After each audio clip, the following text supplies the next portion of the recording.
Accéder à la propriété constitue pour l'écrasante majorité des gens l'investissement le plus important qu'ils feront de toute leur vie. Nous allons essayer aujourd'hui de voir en quoi il est important de se constituer un patrimoine et surtout, nous allons essayer de voir quelle différence fondamentale il y a entre faire cet exercice aux États-Unis, en Europe ou ailleurs et le faire en Haïti.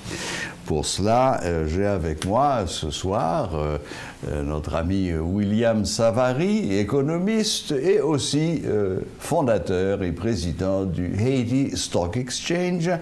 Bonsoir William. Bonsoir Serge, bonsoir Haïti, bonsoir tout le monde, bonsoir Métropole. Bon, William, se constituer un patrimoine immobilier, c'est le rêve de presque tous les hommes, être propriétaire d'un foyer, d'un chez-soi, qui vous appellera chez maître, chez maîtresse. Qu'est-ce qui caractérise un investissement dans l'immobilier aux États-Unis, par exemple, que vous connaissez bien? Bon, aux États-Unis, il y a d'abord c'est la procédure de devenir propriétaire aux États-Unis. Parce que le rêve américain, c'est d'avoir un poulet, une maison, des poulets sous chaque toit et chaque personne propriétaire d'une maison. C'était le rêve de Delano Roosevelt. Après la Deuxième Guerre mondiale, il y a eu des développements qui ont eu lieu et ils ont développé des villes pour abriter les soldats qui revenaient de la guerre. Et ainsi leur faire partie de ce qu'on appelait à l'époque et jusqu'à présent, the American Dream, le rêve américain, qui fut d'être propriétaire, d'avoir une maison entourée de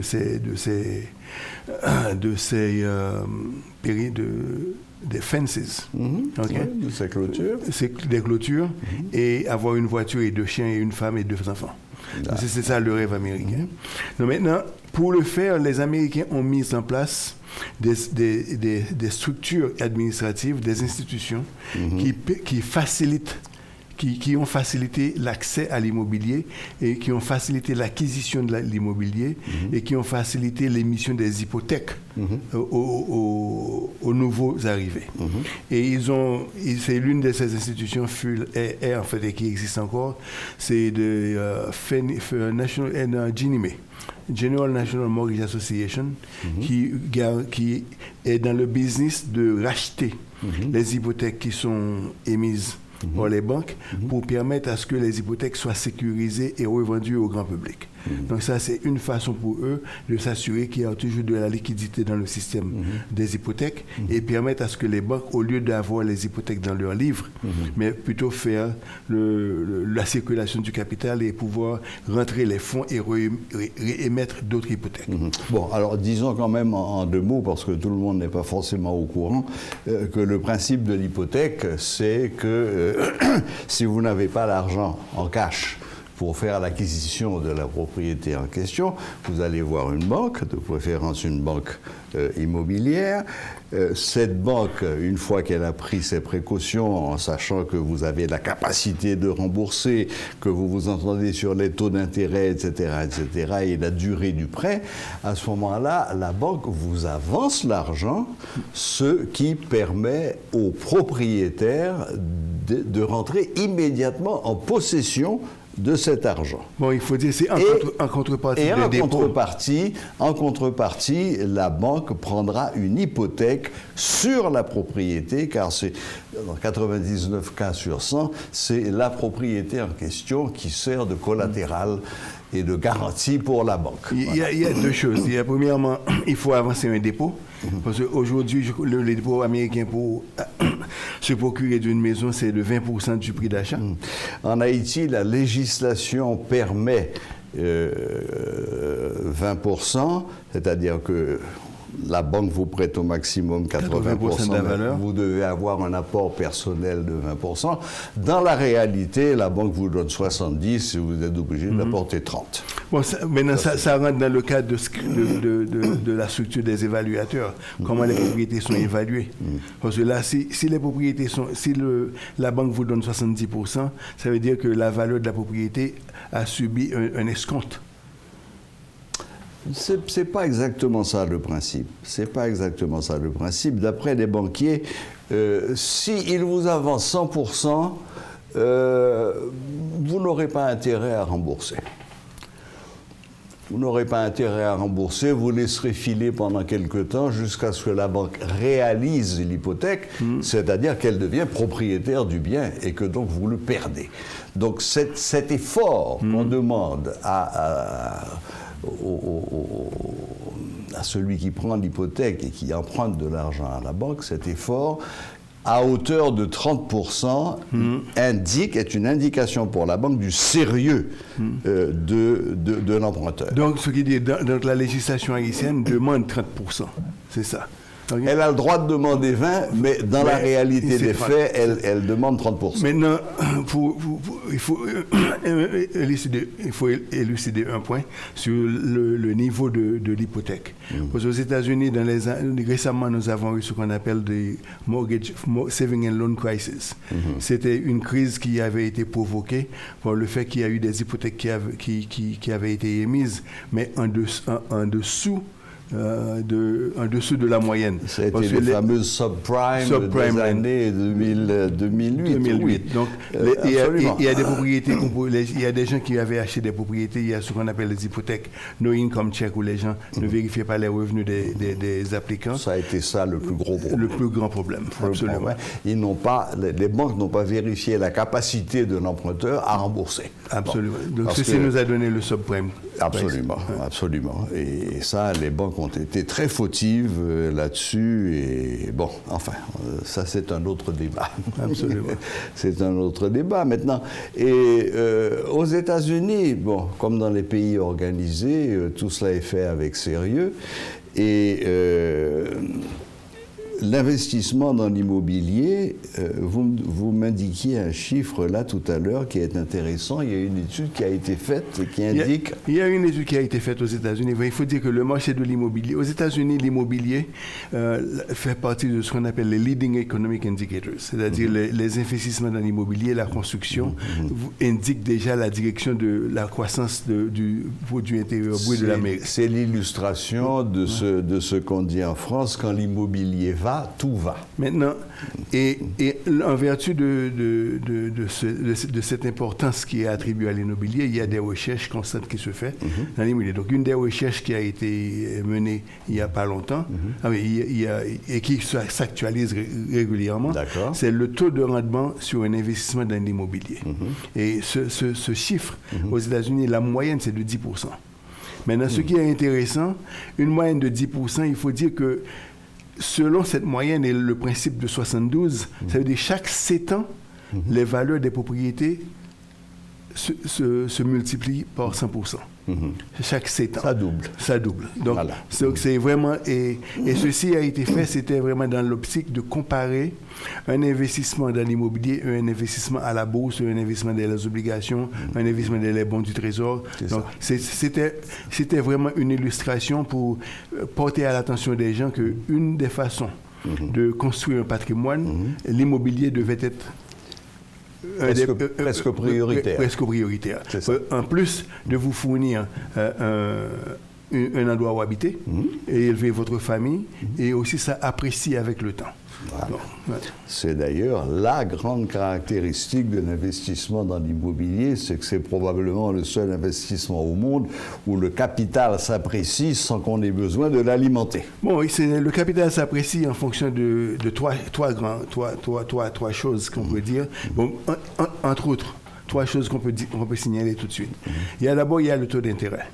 Lorsque le taux d'intérêt est à la baisse, si par exemple les taux d'intérêt sont à 15% et que il y a une valeur appropriée pour les maisons qui correspondent à un marché où les taux d'intérêt sur les taux hypothécaires sont à 15%.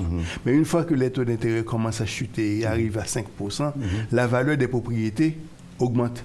Donc, c'est le mécanisme du taux d'intérêt. Ensuite, il y a le mécanisme de l'inflation. C'est ce qui est normal. Personne ne peut empêcher à l'inflation d'affecter la valeur des propriétés. Donc, ça, on a besoin de rien faire du tout. Voilà. Okay? Donc, il y a ça. Ensuite, il y a la question du marché. et la croissance L'offre et la demande, démographique. bien sûr. Et maintenant, tout ceci, on peut additionner, c'est l'économie. L'économie, en fait, les prix des actifs comme l'immobilier évoluent en fonction de la croissance du produit intérieur brut. Donc, plus la croissance du produit intérieur brut est stable et plus ça allait en augmentation, en augmentant, merci, plus les valeurs stables apprécient en valeur. Donc, tout ceci combiné vous donne ce qu'on appelle le perfect storm pour que la valeur de la propriété, encore, il revient ce qu'on dit toujours, location. Location. Il faut le dire en anglais parce qu'en français, ça ne veut pas dire la même chose. En français, c'est localisation. C'est où se trouve la propriété. Exactement, bien sûr. Bon, il y a une chose aussi, je ne sais pas si vous avez ces chiffres-là, mais je crois que à cause de la mobilité des Américains. Les Américains sont des gens qui très facilement vont du Texas au Delaware, de Delaware en Californie. Donc ce sont des gens qui bougent et qui ne voient pas toujours la nécessité de s'ancrer en immobilier. Juste en passant, il y a un domaine linguistique ou sémantique dans lequel le français est plus précis que l'anglais. L'anglais appelle ça real estate. Okay. Le français appelle ça immobilier. Du point de vue de l'économiste, immobilier veut plus dire que real estate. On est ancré. On immobilise son capital. Absolument. Voilà. Bon. Et maintenant, lorsque le capital est immobilisé, il faut effectivement, pour que le capital s'apprécie, il faut des politiques monétaires, il faut des politiques fiscales qui permettent à ce que le capital qui a été immobilisé puisse apprécier en valeur. Exactement. Ce qui est une chose, par exemple, chez nous en Haïti, à la Banque centrale, par exemple, il n'y a pas une politique, au niveau du gouvernement, il n'y a pas une politique du logement. Il n'y a pas une politique de l'immobilier. Et donc, ce qui fait que la Banque centrale en général, qui est comme un bureau de change, qui permet à ce que les gens, les transactions d'opérations de change se fassent avec beaucoup plus de fluidité.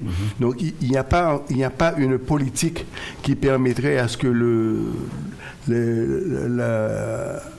l'acquisition des propriétés soit faite de façon répandue parce que les taux d'intérêt sont trop élevés. D'abord.